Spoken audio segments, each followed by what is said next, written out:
bohong.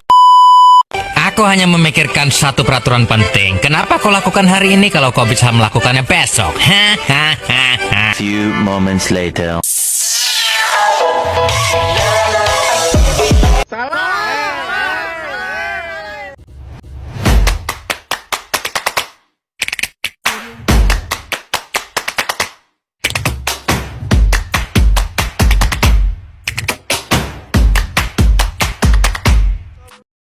Assalamualaikum warahmatullahi wabarakatuh.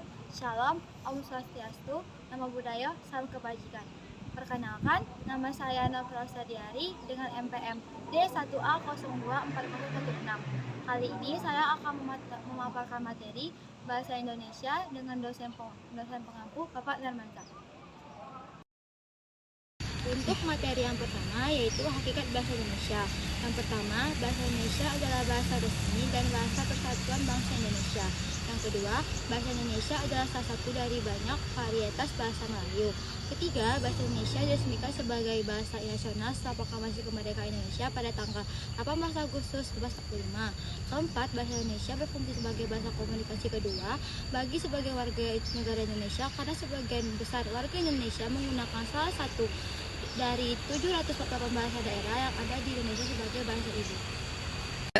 Kedudukan dan fungsi bahasa Indonesia. Yang pertama, kedudukan bahasa Indonesia sebagai bahasa nasional memiliki fungsi pertama, lambang kebanggaan kebangsaan, kedua, lambang identitas nasional, yang ketiga, alat penghubung antar warga, antar daerah, dan antar budaya, dan alat pengembangan kebudayaan, ilmu pengetahuan, dan teknologi. Yang kedua, kedudukan bahasa Indonesia sebagai bahasa negara memiliki fungsi diantaranya, yang pertama, bahasa resmi kenegaraan, kedua, bahasa pengantar dalam pendidikan, ketiga, alat penghubung pada tingkat nasional, dan yang keempat, alat pengembangan kebudayaan, pengetahuan, dan ilmu teknologi. Undang-Undang Dasar Negara Republik Indonesia tahun 1945, bab 15, pasal 36, bahasa Indonesia ialah bahasa negara. Undang-Undang Dasar Negara Republik Indonesia tahun 1945, bab 15, pasal 36, bahasa negara ialah bahasa Indonesia. Oke. Perkembangan bahasa Indonesia. A. Sebelum Indonesia merdeka, abad ke-7 Masehi, 601 Masehi hingga 300 Masehi, bahasa Melayu kuno dipakai sebagai bahasa kenegaraan Kerajaan Sriwijaya.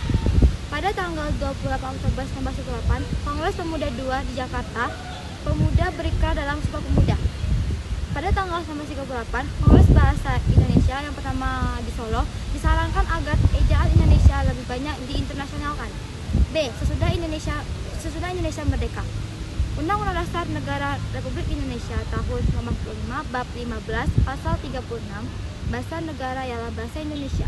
Yang kedua, ejaan Republik atau ejaan Sewawandi 19 Maret 1947 oleh Sewawandi, Menteri Pengajaran, Pendidikan, dan Kebudayaan dalam surat keputusan tanggal 19 Maret 1947. Ciri ejaan Republik yaitu 1. Penggantian huruf O menjadi huruf U. 3. Kongres Bahasa Indonesia kedua yang diprakarsai Menteri Muhammad Yamin diselenggarakan di Medan pada tahun 1964. Harus dibentuk badan yang menyusun peraturan ejaan yang praktis bagi bahasa Indonesia. 4. 1957 adanya ejaan pembaharuan oleh Profesor Prijono dan L. Kapropo hanya saja tidak dilakukan secara resmi. Yang kelima, ejaan Melindo, Melayu Indonesia, sebagai hasil perumusan ejaan Melayu dan Indonesia pada tahun 1969.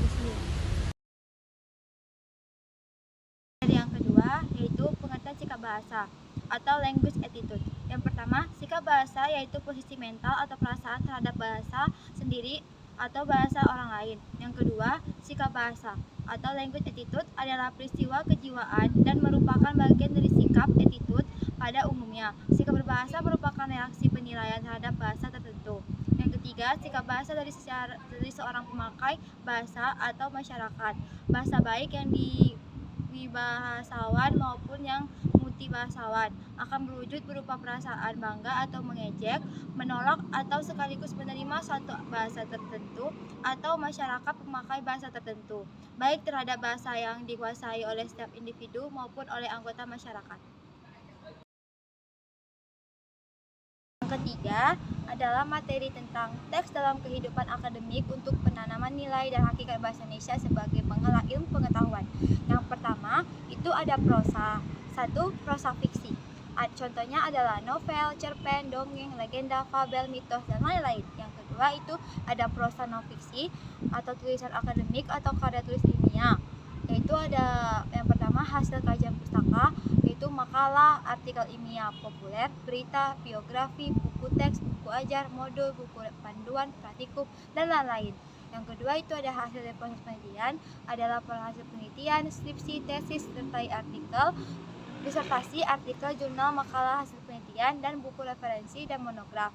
Yang kedua itu ada puisi, yang pertama puisi lama, yaitu ada mantra, pantun, karmina, seloka, gurindam, syair, dan talibun. Yang kedua itu ada puisi baru, yaitu ada balada, himne, ode, eprika, romansa, elegi, dan satire.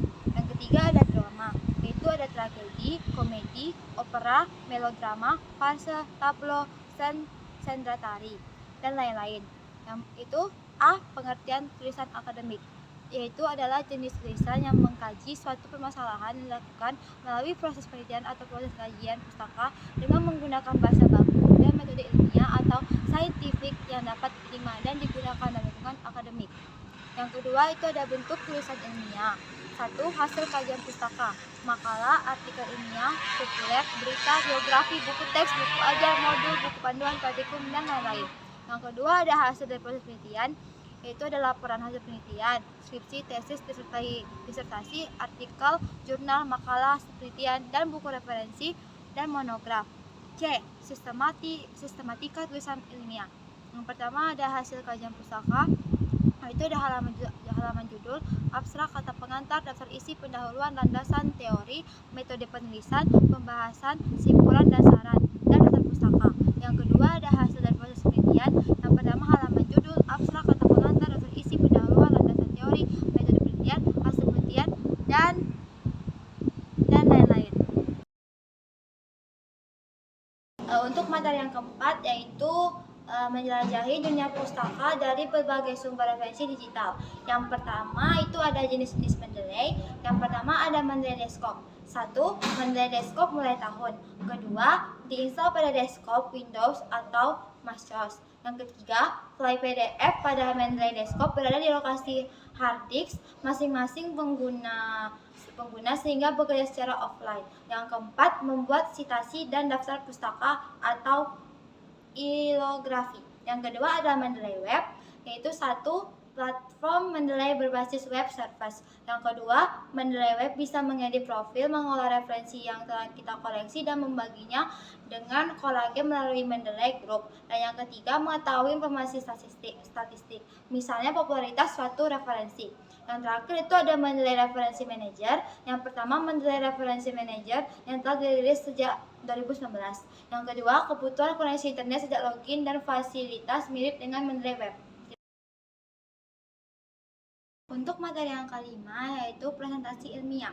Hakikat presentasi ilmiah, yang pertama, presentasi ilmiah merupakan keterampilan berbicara atau komunikasi secara lisan di depan umum untuk menyampaikan gagasan atau pendapat dari hasil temuan penelitian, pemikiran kritis, atau informasi dalam dunia akademik dan pendidikan untuk mengubah perilaku individu lain.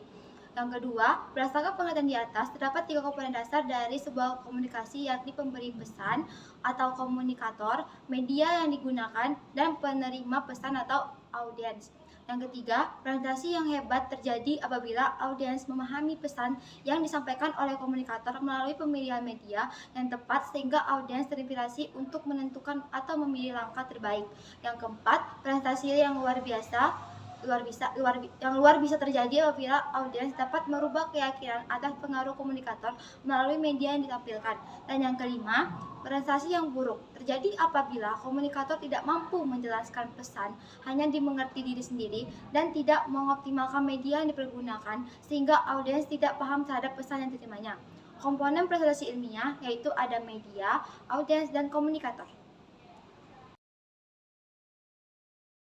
Materi yang ke-6 dan 7 yaitu proposal kegiatan. Hakikat proposal kegiatan. Proposal kegiatan yaitu rencana kegiatan yang dituliskan dalam bentuk rancangan kerja yang akan dilaksanakan dalam bentuk kegiatan membuat produk atau jasa yang diajukan kepada pihak tertentu untuk memperoleh pembiayaan terhadap kegiatan yang akan dilakukan. Yang kedua, ada sistematika proposal kegiatan. Yang pertama pertama ada judul, daftar isi, bab 1 pendahuluan, bab 2 gambaran umum rencana usaha, bab 3 metode pelaksanaan, bab 4 biaya dan jadwal kegiatan, dan yang terakhir itu ada daftar pustaka. Demikianlah pemaparan dapat saya sampaikan. Yang kurang saya mohon maaf, hanya kepada Allah saya mohon ampun. Wabillahi taufiq hidayah. Wassalamualaikum warahmatullahi wabarakatuh.